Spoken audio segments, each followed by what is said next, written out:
हर हर महादेव दोस्तों, आप सुन रहे थे मेरे साथ मनमर्जियाँ भाग 23। शगुन ने फूफा जी की बात का मान रखा और बहुत तमीज़ के साथ उन्हें उनकी सही जगह भी दिखा दी। शगुन की सदा पर गुड्डू तो उसका दीवाना ही हो गया, लेकिन अभी शगुन से नाराज था, इसलिए उसे कुछ कहा नहीं। मिश्रा जी फूफा, गोलू और गुड्डू को वहीं छोड़कर अंदर चले गए। फूफा ने चाय का ग्लास हाथ में थामे हैरानी से गुड्डू गोलू को देख रहे थे। गोलू ने देखा तो फूफा के मजे लेते हुए कहा, का फूफा देख कर रहे हो, पियो ना, चाय ठंडी हो जाई है। जे चाय हमो पियेंगे, छी। कहते हुए फूफा ने ग्लास साइड में फेंक दिया तो गोलू ने गुस्से से कहा, जे का किया फूफा, जे गिलास में हमो बिलोटे को दूध पिलाते थे, फेंक काहे दिए। फूफा ने सुना तो उल्टी जैसा मुंह बनाया और उठते हुए कहा, हमारा बस चलता ना गोलू तो सबसे पहले तुमका ही घर से फेंक दे। मान न मान, मैं तेरा मेहमान, कुंडली मार के बैठे हो सालों से। कहकर फूफा गुस्से में अंदर चले गए। गोलू ने रुआसा होकर गुड्डू को देखा और कहा, गुड्डू भैया सुने ना, क्या कह रहे थे फूफा हमको? सांप कहकर गए हैं तुमको। गुड्डू ने आग में घी डालते हुए कहा।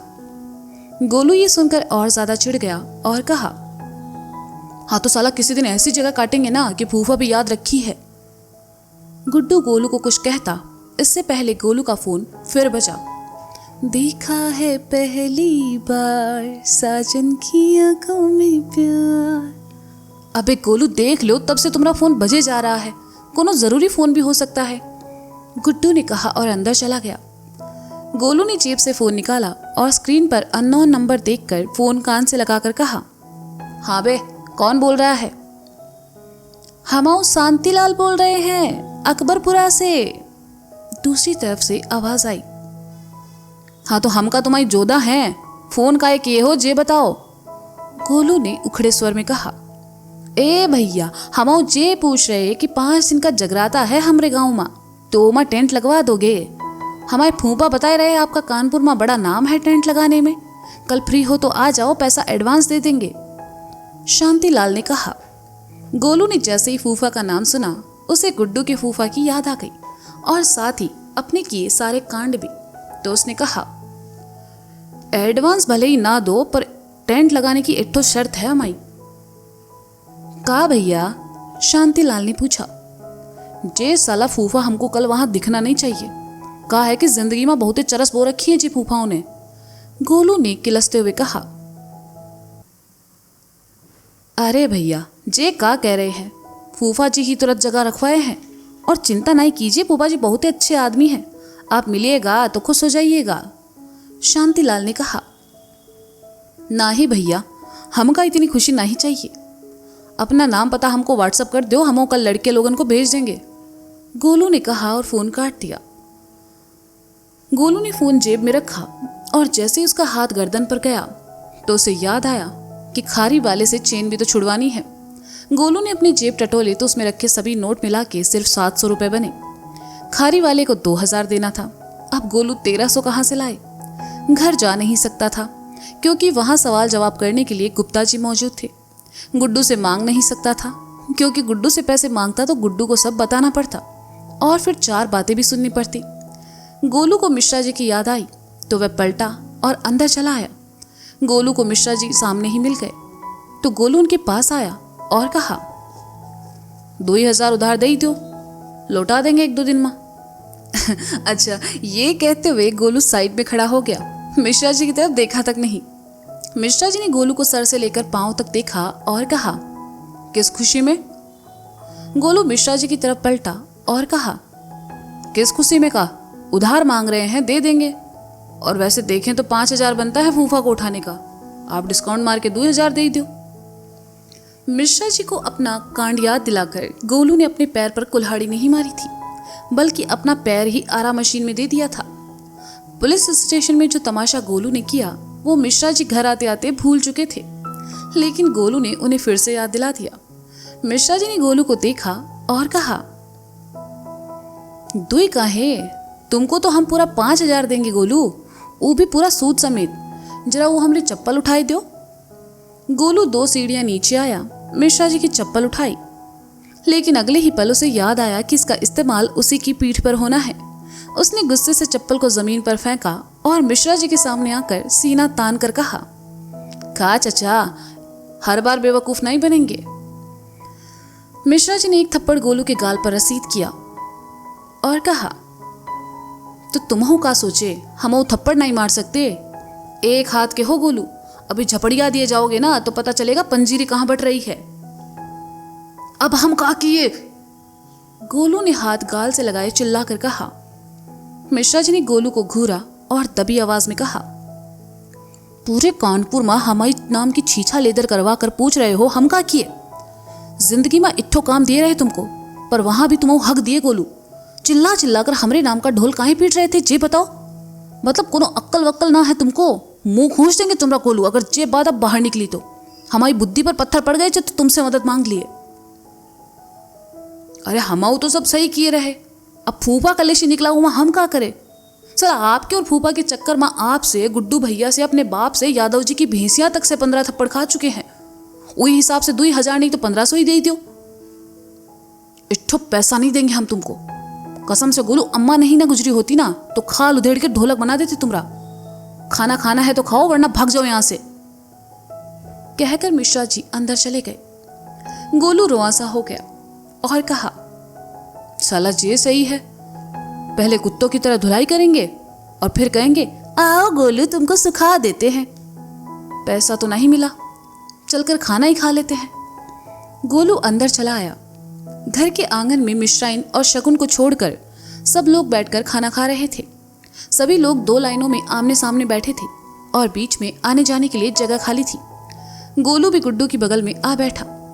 फूफा गोलू के ठीक सामने बैठे थे, लेकिन गोलू ने ध्यान नहीं दिया। शगुन ने देखा गोलू अभी आकर बैठा है तो उसने खाना परोसने वाले लड़के से कहकर गोलू को खाना परोसने को कहा। लड़के ने पत्तल, दोना और ग्लास गोलू के सामने रखा तो गोलू की आंखें चमक उठी।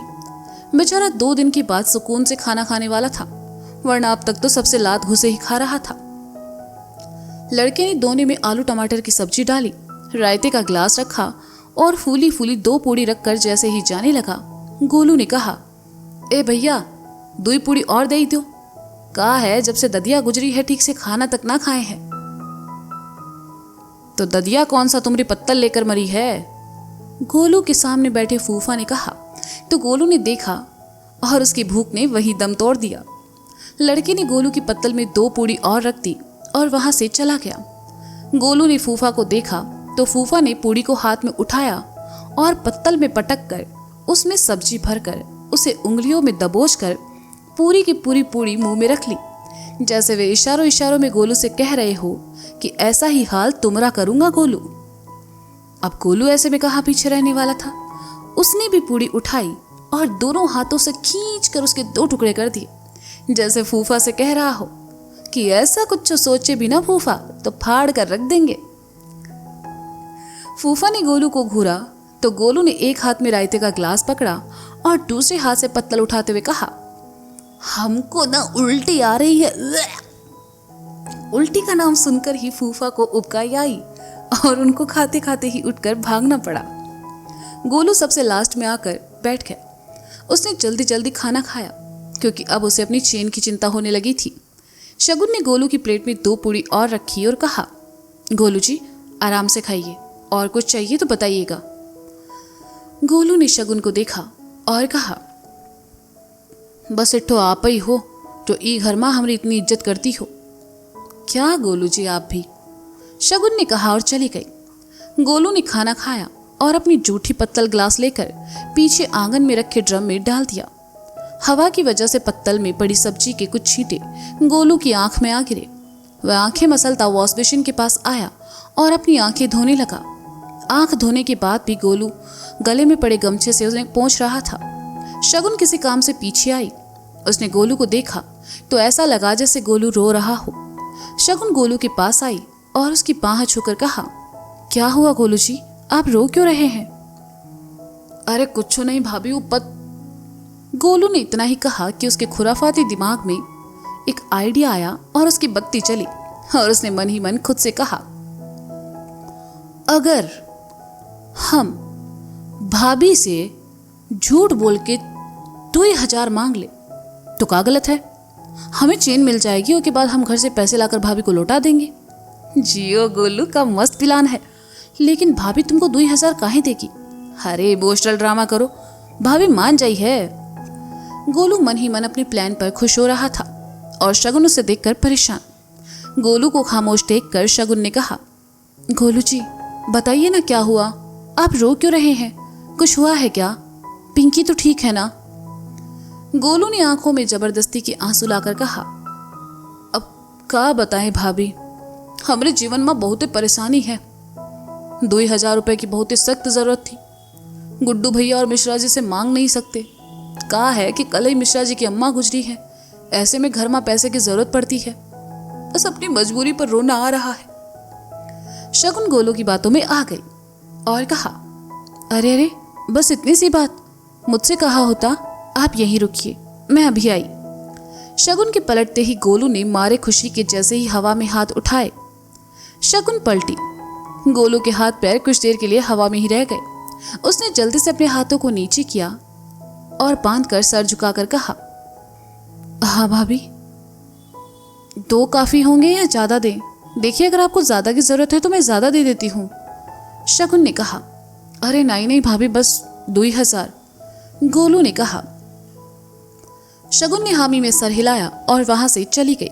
कुछ देर बाद शगुन वापस आई और गोलू को पैसे देकर कहा, गोलू जी मैं सिर्फ कहने के लिए आपकी भाभी नहीं हूं, आप अपनी परेशानी मुझे बता सकते हैं। अरे थैंक यू भाभी, जे हम आपको शाम तक लौटा देंगे, कहकर गोलू वहां से चला गया। सीढ़ियों पर मिश्रा जी खड़े थे। दरअसल मिश्रा जी गोलू के लिए ही खड़े थे, उसे पैसे देने के लिए।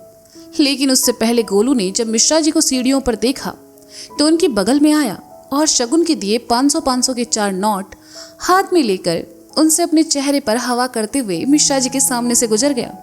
मिश्रा जी ने देखा तो अपना सर पीट लिया और कहा, मुंह नहीं दांत, अम्मा मांगे दाल भात।